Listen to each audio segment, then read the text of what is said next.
হেই everyone, কেমন আছো তোমরা সবাই? সকাল সকাল ইসলামপাড়া হল থেকে ট্রেন ধরে সোজা চলে গিয়েছিলাম হাওড়া।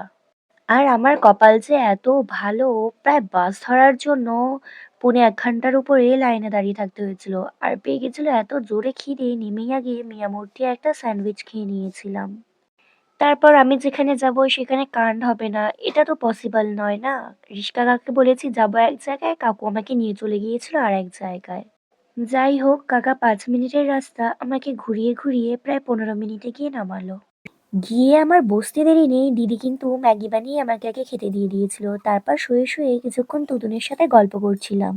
এই যে আমাদের বার্থডে বয়, যার জন্য আমি এখানে এসেছি, বার্থডে বয় নিজেই হাত ভেঙে বসে রয়েছে। দুপুরে লাঞ্চ করেই আমি আর দিদি একটুখানি বেরিয়েছিলাম দুজন মিলে মার্কেটে। দুই বোনে মিলে সারা বাজার ঘুরে যা যা কেনাকাটার করার ছিল করে নিয়ে বাড়ি এসে বসতে দেরি, দিদি গরম গরম কফি বানিয়ে দিল। ওটা খেয়ে দিয়ে চলে গিয়েছিলাম পায়েস রান্না করতে।